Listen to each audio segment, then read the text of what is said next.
Kali ini gue mau bahas kursi Oxyhome M5.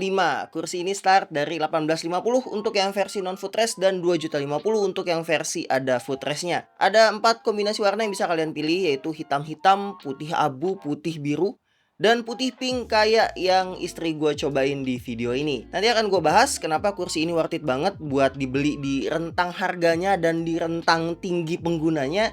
Tapi sebelumnya seperti biasa gue akan bahas sedikit untuk setiap part di kursi ini. Untuk rodanya, kursi ini pakai roda ukuran 60 mm dengan bahan kombinasi nilon dan juga PU. Terus untuk gas liftnya dia udah pakai gas lift kelas 4 yang udah bisa tahan sampai 150 kg. Wheelbase-nya pakai bahan nilon dengan mekanik kursi yang bisa naik turun, bisa di tilt juga di lock, dan masih ada manual tension adjusternya di bagian depan mekaniknya. Seat base-nya sendiri pakai bahan foam yang dilapis fabric, dan di bagian bawahnya itu juga udah ada rangka nilonnya untuk memperkuat seat base-nya. Kemudian untuk di bagian backrest-nya dia udah pakai bahan breathable fabric yang nutupin rangka nilon di bagian belakangnya. Dan untuk backrest-nya ini dia nggak punya adjustable lumbar support karena emang frame-nya udah dibentuk untuk ngikutin bentuk dari back spine kita. Headrest-nya pakai bahan breathable fabric juga dengan 3 pengaturan, yaitu dia udah bisa naik turun, tilting ke atas dan ke bawah, dan juga udah bisa dimaju mundurin. Armrest-nya sendiri udah 3D dengan soft touch dan bisa diatur juga naik turun, maju mundur, serong kiri dan juga serong kanan. Untuk footrest-nya yang opsional ini warnanya itu cuman hitam aja dengan model kiri dan kanannya itu terpisah, dan untuk bagian atasnya itu dia udah pakai foam yang dilapis sama bahan kulit sintetis. Kursi ini menurut gue punya sweet spot di rentang tinggi itu 160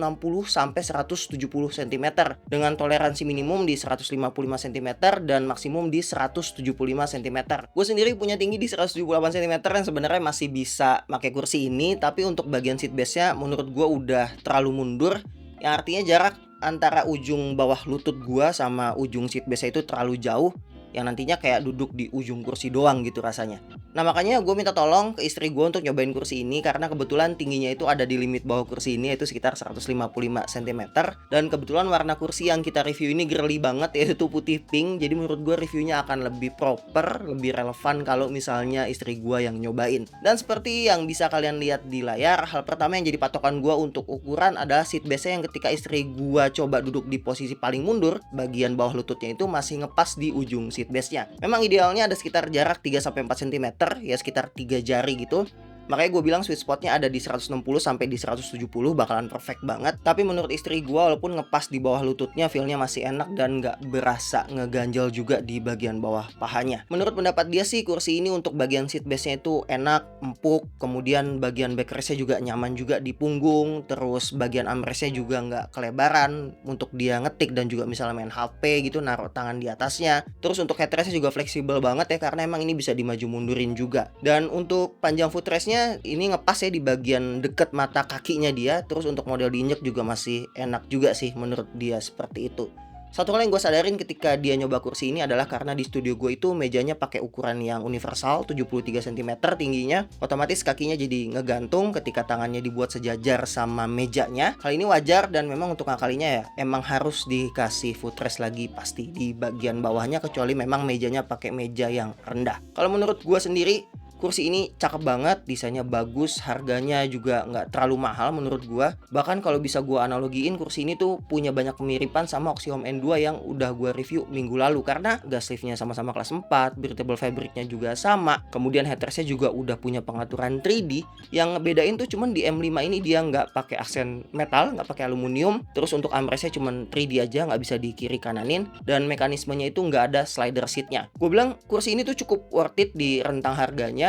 Kemudian desainnya juga bagus, dia nggak kaku, pilihan warnanya banyak, cerah juga, terus fiturnya juga lengkap. Dan yang paling penting kursi ini tuh nggak kegedean ya menurut gua, karena ibaratnya kayak kursi bapak-bapak gitu yang mungkin pasarnya bakalan beda. Maka kursi ini tuh sebenarnya cocok banget ya buat anak-anak SMP, anak SMA, anak kuliahan, kemudian orang kantoran, anak muda yang butuh kursi ergonomis tapi tetap pengen yang stylish juga. Kalau misalnya ditanya kekurangannya menurut gua minor sih ya. Pertama dari istri gua, dia bilang untuk bagian footrestnya itu agak seret, kemudian untuk pakai mekanismenya juga agak susah ya dibukanya. Mungkin ini karena masih baru, jadi seiring waktu mungkin bakalan lebih smooth juga.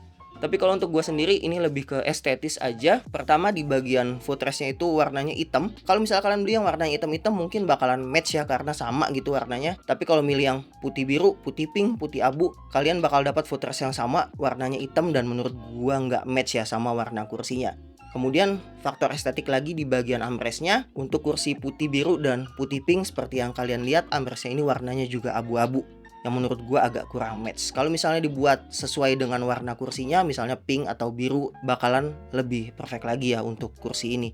Jadi lebih ke estetik aja, tapi dari sisi fungsional menurut gua nggak ada masalah. Bahkan untuk lumbar supportnya aja, walaupun dia nggak pakai lumbar support kayak di N2, dia cuma punya satu lumbar support aja, dia itu menurut gua udah cukup enak buat dipakai duduk, karena memang bagian rangka nilonnya itu udah modelnya stiff gitu, dan disesuaikan sama bentuk back spine kita gitu. Jadi kalau misalnya kalian nyender santai, dia masih ada tahanan halus, tapi kalau misalnya kalian nyendernya agak keras, dia udah ada tahanan kerasnya dari frame-nya sendiri. Jadi menurut gua udah oke juga untuk bagian punggungnya.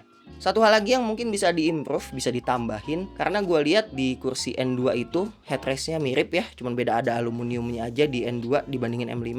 Tapi di N2 itu ada coat hanger. Ya walaupun mungkin kadang kepake, kadang ada yang nggak suka terus dicopot. Kalau seandainya bisa ditambahin coat hanger, karena memang bentuknya sama, otomatis bautnya juga sama, mungkin bakalan lebih punya nilai lebih lagi lah di kursi yang udah worth it ini. Kalau misalnya kalian minat, kalian bisa langsung check out ke produk link YouTube Shopping yang ada di bagian bawah kiri video ini. Atau kalian juga bisa langsung cek ke affiliate link yang udah gue setain di deskripsi. Atau kalian bisa langsung cek ke websitenya abditama.co.id. Bisa beli dari sana, free ongkir juga, dan kode promonya akan gue sertakan juga di bagian deskripsi. Itu aja review dari gue, kurang lebihnya mohon maaf. Assalamualaikum warahmatullahi wabarakatuh.